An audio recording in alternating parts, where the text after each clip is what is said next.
ये जो पाप करने की तुम्हारी हिम्मत पड़ रही, झूठ बोलने के कारण पड़ रही। नाम इसीलिए नहीं चल पा रहा, थोड़ी दिन नाम चलाएंगे छूट जाएगा, क्योंकि आप झूठ बोलते हैं, पापाचरण करते हैं। अगर नाम जापक नाम सिद्ध करना चाहता है, नाम का फल लेना चाहता है, नाम निरंतर चलाना चाहता है, रात को सोते समय नाम जापक उपासक विचार करे मेरा नाम किन किन कार्यों में छूटा। उस नाम को चलाने के लिए झूठ बोलने वाला नाम को कैसे चला सकता है? बड़े बड़े पुण्य, बड़े बड़े तीर्थ स्नान उतना पवित्र नहीं करेंगे जितना सत्य बोलने से होगा। अगर 21,600 नाम हमको जपने को मिल जाए, खाते खाते अनेकों जन्म व्यतीत हो गए, वर्षों व्यतीत हो गए, अरे अब तो भजन कर लो, कहां तक खाओगे? इसके लिए जिस वाणी से नाम जप कर रहे हो यदि झूठ बोलोगे, अरे आश्चर्य होता है, झूठ बोल करके तुम सोच रहे हो हम संभाल लेंगे। नहीं नहीं, झूठ तुम्हारा नाश कर रहा है, तुम्हें पता नहीं। जिस जिह्वा से नाम जप कर रहे हो, अगर नाम का विशेष फल प्राप्त करना है, जल्दी फल प्राप्त करना है, आपको दुखों से बचना है, पाप भस्म करना है, तो झूठ बोलना बंद कर दीजिए। क्या बिगड़ जाएगा आपका? सच्ची बोलने में क्या बिगड़ जाएगा? सच्ची बोलना शुरू करोगे, हिम्मत नहीं रह जाएगी पाप करने की। ये जो पाप करने की तुम्हारी हिम्मत पड़ रही, झूठ बोलने के कारण पड़ रही। नहीं, असत्य संपातक पुंजा, सबसे बड़ा पाप झूठ बोलना। उससे क्या होता है? हर चीज हम छुपाना चाहते, किससे? उस सर्वज्ञ परमात्मा से, गुरुदेव से। नहीं, झूठ नहीं। नाम इसीलिए नहीं चल पा रहा, थोड़ी दिन नाम चलाएंगे छूट जाएगा, क्योंकि आप झूठ बोलते हैं, पापाचरण करते हैं। अगर नाम को चलाना है तो नारायण स्वामी जी कह रहे हैं, पहली बात मौन का आश्रय लीजिए, कम बोलिए, अधिकतर चुप रहना सीखिए, तभी नाम चला पाएंगे। जो कार्य कर रहे हैं आप उस पर ध्यान दें, उस कार्य को एकाग्रता पूर्वक करें, वाणी को मौन रखें, उस वाणी से धीरे धीरे नाम उच्चारण करें। कम से कम 24 घंटे में 4 घंटे मौन का तो सबको अभ्यास कर लेना चाहिए। 24 घंटे में 4 घंटे मौन का। तो ऐसे ऐसे बुद्धिमान हो कहेंगे हम 6 घंटे मौन रहते हैं। कब? बोले जब सोते हैं तब। आप 4 घंटे कह रहे हम 6 घंटे मौन रहते हैं। 24 घंटे में हम 6 घंटे मौन रहते हैं, बहुत बुद्धिमान है। बोले आप 4 घंटे कहते हो, हम 6 घंटे मौन रहते हैं। तो कब आप मौन रहते हैं? बोले जब सोते हैं तो 6 घंटे सोते हैं, मौन ही रहते हैं उस समय। मौन जागृत की कह रहा हूं, 4 घंटे का। नारायण स्वामी के बहुत बड़े महापुरुष हुए, तुम 4 घंटे मौन का अभ्यास करो, ऐसा निकालो 2 घंटे, 2-2 घंटे करके 24 घंटे में 4 घंटे मौन। उस समय हम किसी से बात नहीं करेंगे, नाम जप करेंगे। कार्य करो, कार्य करने के लिए मना नहीं कर रहे हैं, कम बोलो। आजकल लोग अपनी जीवनी शक्ति को बोलने के द्वारा बहुत नष्ट कर रहे हैं, व्यर्थ की बातें करते रहते हैं। 4 आदमी चल रहे हो, आप पीछे चलिएगा, सुनते, बेमतलब की बातें। नाम जप नहीं होगा, वो डिलीट नहीं होंगी, वैसे ही बनी रहेंगी, अगले जन्म के लिए तैयार हो रहा है। इसलिए नाम यदि सिद्ध करना है, नाम का फल लेना है, नाम का आनंद लेना है, तो वृथा भाषण बंद करो, बेकार की बात बंद करो। जितना कम बोलने से काम चल जाए उतना। सामने वाले को बोलने दीजिए, आप बीच में नाम चल रहा है जी, नाम चल रहा है। जब कोई आवश्यक बात हुई, पवित्र शब्द बोल दिया, नहीं चुपचाप सुनो ना। उसको लग रहा है कि आप संभाषण करो, मान लो रिश्तेदार है, नातेदार है, मित्र, अब आप व्यवहार में हैं, आप सीधे ये तो नहीं कह सकते हमसे बात मत करो, नहीं, हाँ बात कीजिए, लेकिन आप कम बोलिए, उसको बोलने दीजिए, आप नाम जप कीजिए, जरूरत भर बात कीजिए। बात में भगवान की चर्चा हो तो कोई बात नहीं, अगर प्रपंच की चर्चा है तो बचने की कोशिश कीजिए। अपने संबंधियों, अपने दोस्तों, अपने व्यवहारियों से व्यवहार, दोस्ती, संबंध शिथिल कीजिए, तभी नाम में प्रीति होगी। अगर ये कि अब हमारे दोस्त आ गए हैं तो फिर वो दोस्त छूट जाएगा नाम, अब बातें शुरू हो गई प्रपंच की। धन्य है ऐसी बुद्धि जो प्रियजनों से भी संभाषण केवल भगवत वाक्यों का, अन्यथा नहीं। इसीलिए इस मार्ग को वर्ण करना बहुत कठिन है। एक ऐसा तुम्हारा निवास स्थान होना चाहिए अलग, जिसमें अपने रिश्तेदार, नातेदार, व्यवहारियों का प्रवेश ना हो। आपकी शैया अलग होनी चाहिए, अगर नाम जापक नाम सिद्ध करना चाहता है, नाम का फल लेना चाहता है, नाम निरंतर चलाना चाहता है, तो जिस आसन पर आप बैठते हैं उसी में प्रपंची विषयी सांसारिक वृत्ति वाले बैठेंगे तो भजन की वृत्ति नहीं बन पाएगी। एक ऐसा वैसे होते हैं घरों में बैठने वालों का अलग, लेकिन साधन कक्ष अलग होना चाहिए अपना। किसी का यदि प्रवेश ना हो तो आप देखेंगे कि आपके साधन के परमाणु आपको वहां बैठते ही तत्काल विक्षेप रहित करके भजन में लगा देंगे।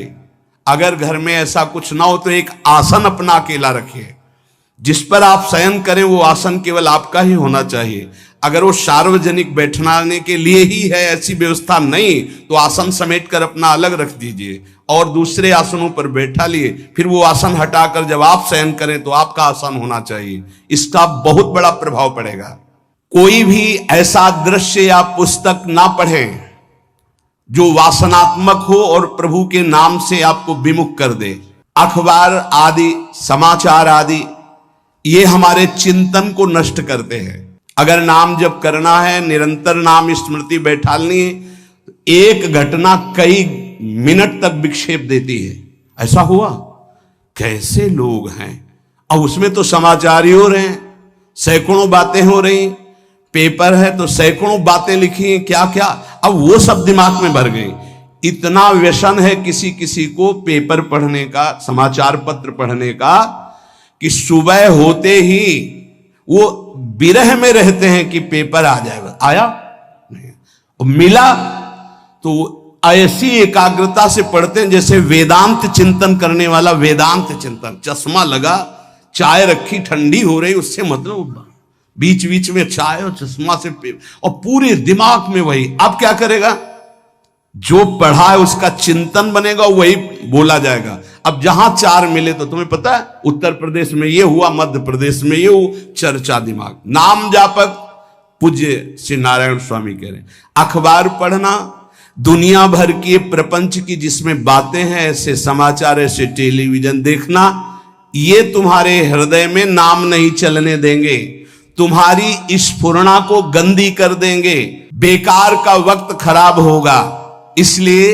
अगर आपको पढ़ना ही है तो धार्मिक ग्रंथों को पढ़िए, अपने इष्ट संबंधी ग्रंथों को पढ़िए नाम जपने के लिए। किसी को कभी वचन न दें। पांचवा, बहुत बहुत पॉइंट की बात करें, यदि आपने किसी को वचन दे दिया और पूरा नहीं किया तो भजन का फल वहां जाएगा, ध्यान रखना। यही हमसे सब त्रुटियां होती रहती है अपने लोगों से। जाओ आज से बाद वचन दे दिया, हम ऐसा नहीं करेंगे, नहीं करेंगे चाहे मर जाएं। और अपने लोग ऐसे फिसड्डी हैं कि शाम के वचन देते हैं और सुबह फिसल जाते हैं, 2-4 दिन बोलते बहुत चला, फिर फिसल जाते हैं। बोले कसम से आज से ऐसा नहीं करेंगे।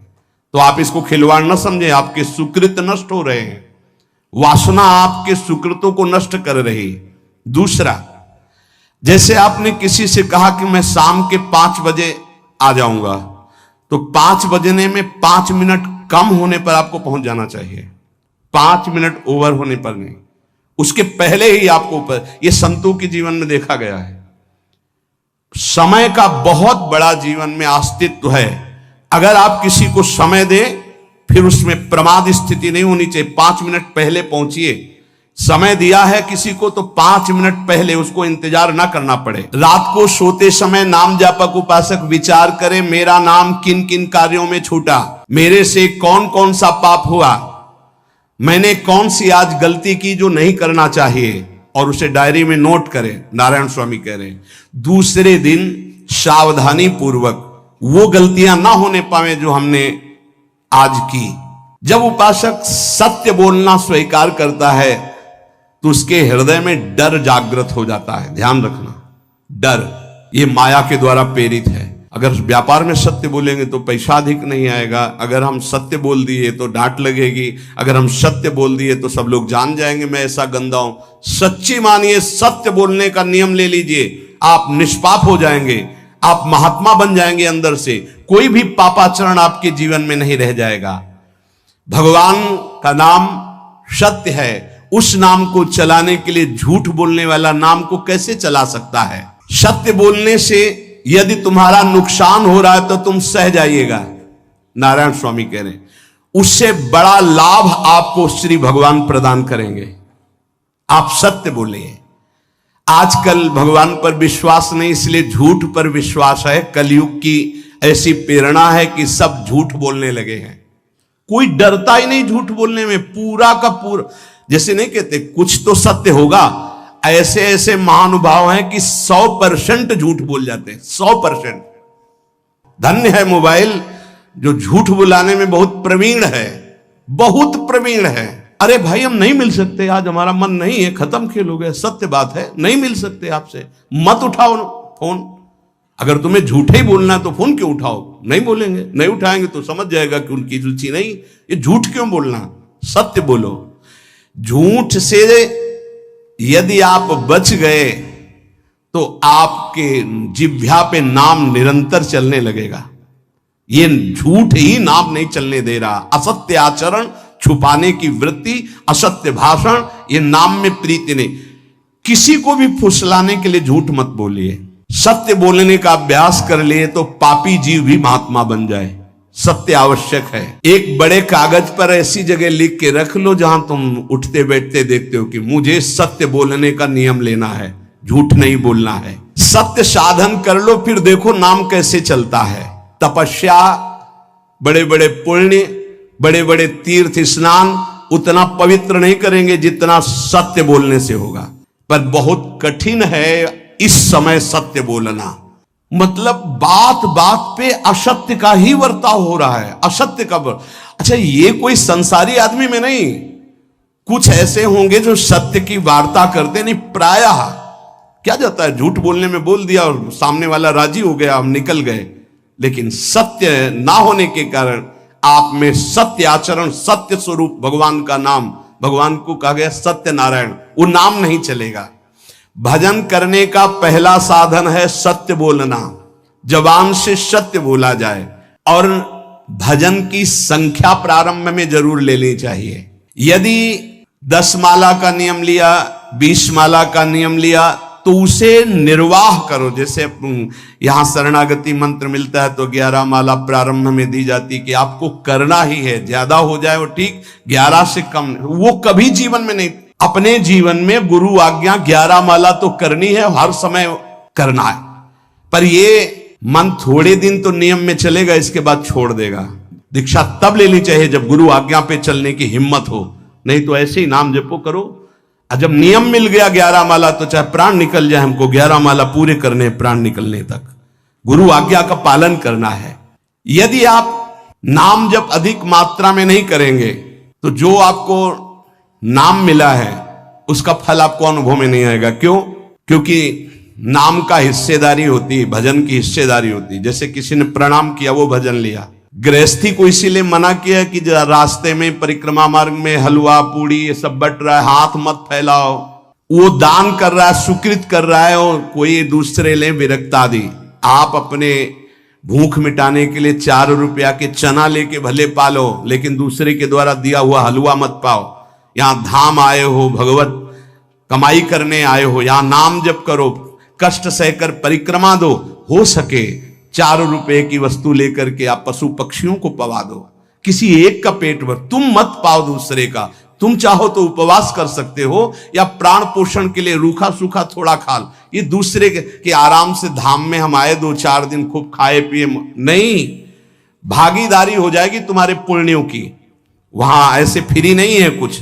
भजन का भागीदार राजा भी होता है, जिसके राज्य में रह रहे हैं। जो अन्न देता है वो भजन का, जो वस्त्र देता है वो भजन। इसीलिए गृहस्थ को कहीं कुछ भी स्वीकार नहीं करना चाहिए, ये बहुत ध्यान रखिए। अगर आप कहीं तीर्थ साधु आश्रम कहीं जाते हैं, कोशिश कीजिए कि किसी से सेवा ना ले, और अगर सेवा ले तो उसके अनुसार फिर अर्थ दे दे। अगर आपने वहां भोजन पाया, पानी पाया, तो उसके अनुसार सोच ले कि अगर हम इतना खरीदते तो कितने का मिलता, वो दे दिया तो आपका भजन बच गया। कभी आपको कोई प्रणाम नमस्कार करे, तत्काल बराबर प्रणाम करो। किसी को अपना भजन का हिस्सेदारी नहीं, सबका मंगल हो। ये भजन जितना बढ़ेगा तो आपको भगवदाकार कर देगा। दिन रात 24 घंटे में 21,600 श्वास चलती है। 21,600 श्वास में 6 घंटा तो सोने के चले जाते, उसमें तो चेतना नहीं रहती। अब हमको अगर 21,600 नाम हमको जपने को मिल जाए तो हमारी हर श्वास सार्थक हो जाए। जो हम 5-6 घंटा सोते हैं उसमें जिनका अभ्यास है तो बात अलग है, नहीं तो वो व्यर्थ जाती है। तो हमें एक श्वास में कई नाम जपने का अभ्यास करना चाहिए, जिससे 200 माला फेरने पर ये 21,600 श्वासों की गणना पूरी होती है। अगर हम 200 माला का नियम ले तो इतना हो सकता है। तो हमें लगता है अगर हर समय माला नहीं ले सकते तो श्वास वाली माला बहुत अच्छी रहती है। श्वास में 4 बार खींचो, 4 बार नाम लेते हुए छोड़ो। दूसरा साधन, एक छोटी माला ले ले, जो आजकल तो काउंटर चला है, काउंटर में ज्यादा सुविधा संसार के क्रियाओं में रहने वालों को होती कि किया अपनी जेब में डाल लिया। तीसरा साधन वो बहुत कठिन है, मन की वृत्ति से नाम जप करना। माला, श्वास और मन की वृत्ति, उसमें श्वास की भी गणना का ध्यान नहीं रहता, उसमें केवल चिंतन होता है, चल रहा है। पर ये आखिरी स्थिति होती, इसी के बाद वो परिपक्व अवस्था होता है। जिह्वा से धीरे धीरे नाम उच्चारण करते हुए ये पहला अभ्यास है। प्रारंभिक को एकदम मानसिक में नहीं पहुंचने की चेष्टा करनी चाहिए, 2-4 नाम के बाद मन प्रपंच में फंसा देगा। दूसरा अभ्यास कंठ से में, जैसे हम जिह्वा से राधा वल्लभ श्री राधा वल्लभ श्री राधा वल्लभ श्री, इसे वाचिक जप कहते हैं। मंत्र नहीं होगा, ऐसे नाम होगा। फिर उपांश ऐसे, फिर कंठ से चलता है, फिर हृदय से चलने लगता है, फिर नाभि से चलता है। जिसका नाभि से चलने लगता है उसका परावाणी के द्वारा भजन, वो सिद्ध पुरुष कहा जाता है। 4 वाणी, परा, पश्चंती, मध्यमा, वैखरी। वैखरी जो बोल रहे हैं, जो कंठ से, फिर हृदय से पश्चंती, परा नाभि से, मूलाधार केंद्र से लेकर के संपूर्ण ब्रह्मांड में इसमें नाम गूंज रहा है, वो सिद्ध पुरुष का होता है। पहला अभ्यास जिह्वा हिला करके शुरू करें, राधा राधा राधा राधा। फिर कंठ से, कभी हमारे सदगुरुदेव भगवान को देखना, अगर कोई आ गया और बातचीत का हुआ तो यहां से तत्काल चलता दिखाई देता है ना, कंठ ऐसे ऐसे हिलने लगता है कंठ। अगर शांत बैठे तो फिर नहीं दिखाई दे। अगर कोई है आसपास तो इतनी तीव्रता लगन होती कि कहीं छूट ना जाए नाम। कंठ से विशिष्ट अभ्यासी का, फिर हृदय से परिपक्व अभ्यासी का, और नाभि से सिद्ध महापुरुष का, परावाणी से चलता है। अगर 1 वर्ष तक जिह्वा से अभ्यास किया जाए, ये मैंने किया है, नारायण स्वामी कहते हैं, तो दूसरे वर्ष में कंठ से प्रारंभ हो जाता है।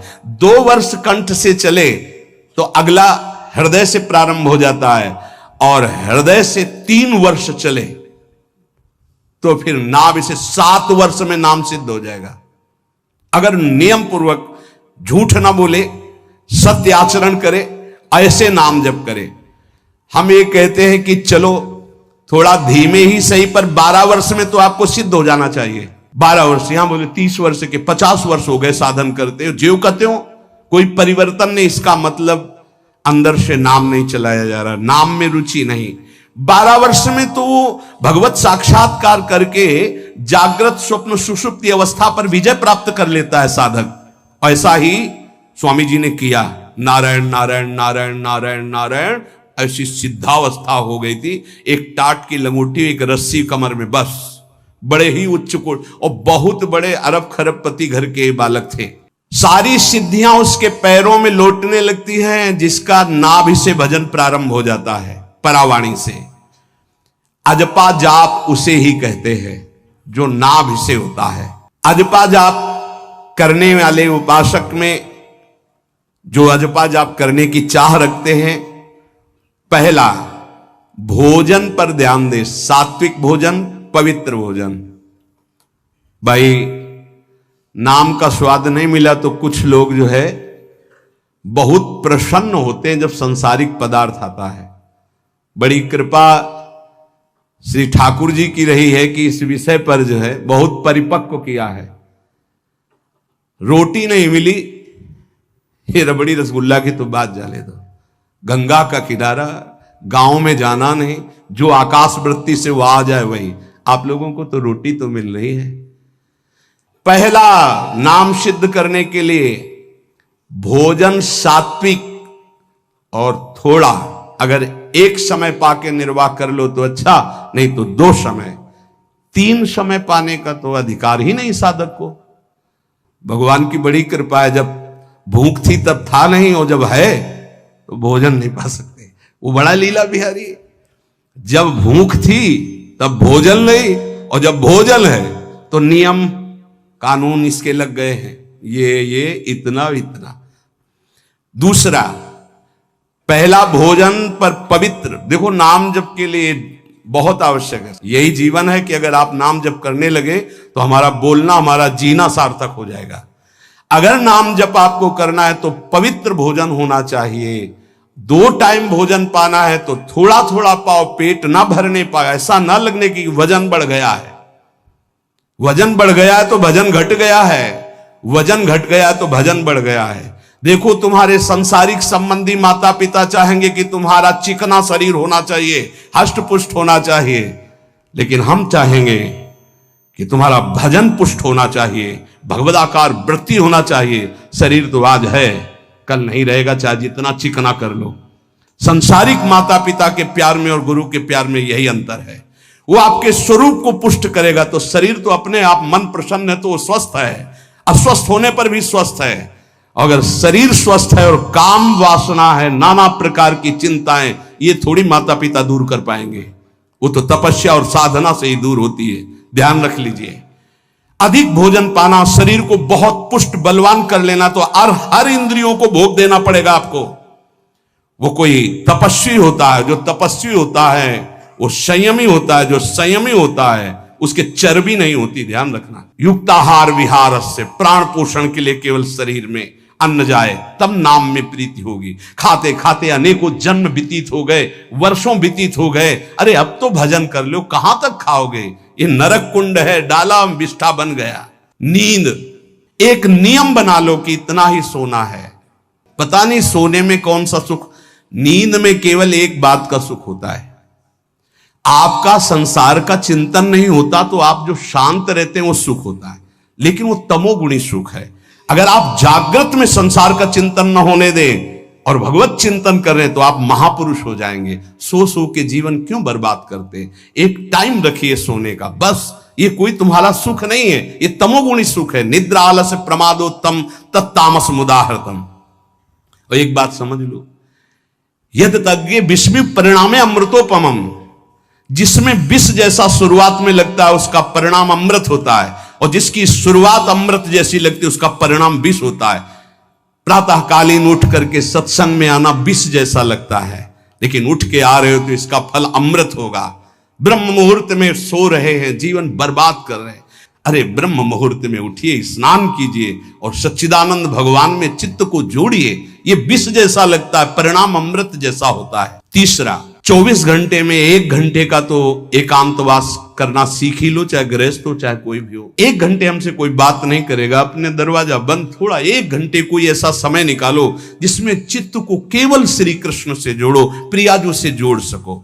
चौथा, विरक्त साधक, तकिया गद्दा, ये सब चीजें अगर लगा के सोओगे तो नाम जप नहीं होगा। देखो, हितधाम में कुशासन और एक ईंट कुशासन के नीचे, सर्दी में ओढ़ने के जो हमारे कंबल थे वो आटे का बोरा बलराम जी ला के दे थे। जीवन को यदि आप कसौटी पे नहीं कसेंगे तो भजन नहीं होने वाला। अब तो शरीर रोग से ग्रसित है, आप चाहे जहां रखो चाहे जैसे रखो, प्रियाजू जाने। जब तक हमें भगवदाकार वृत्ति ना हो जाए तब तक विषयों को स्वीकार नहीं। ऐसे हैं साधक, बड़ा सुख मिलता है। एक ऐसे पड़ा हुआ है आसन, उनके कमरे में जाके देखिए, केवल आसन ही है। कितने ऐसे साधक राधा के कुंज में रहते हैं जिनकी चटाई केवल है, न तकिया है न गद्दा है न कोई। उसी चटाई को ऐसे खड़ा कर दिया, बिछा लिया, बस उसी में पड़े, भोजन मिला पा लिया, ऐसे रह रहे हैं। कमरे में देखो जाके तो ऐसा लगेगा कि इसमें कोई रहता ही नहीं, कुछ है ही नहीं, केवल चटाई है।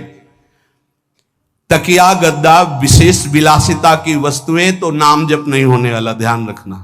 जहां पड़े आराम से नींद आ जाएगी, सो जाएंगे, और जब तो नींद उतनी आएगी जितनी आवश्यकता है। भजन का खजाना तिजोरी में रखें, कभी किसी से बताएं नहीं कि आपका भजन कितने माला कितना होता है। पूज्य नारायण स्वामी जी कह रहे हैं, भजन को खजाने में रखने का मतलब है लूटने वाले डाकू माया भेजती है, काम क्रोध लोभ मोह मद मत्सर आदि,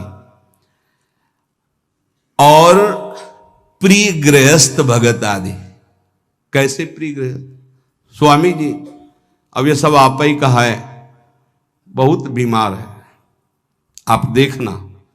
ठीक है, दूसरे की दुख निवृत्ति करना संत का स्वभाव होता है, पर हम जिस मार्ग के पथिक हैं, हमारा कर्तव्य है, हमारे पास हमारे प्रभु के सिवा कोई नहीं, हमारा जो कुछ है वो प्रभु हैं। ए भैया, जैसा श्री जी चाहेंगे वही सब मंगल करेंगे, ये शब्द होना चाहिए, उससे उसका भी मंगल होगा, आपकी भक्ति पुष्ट होगी।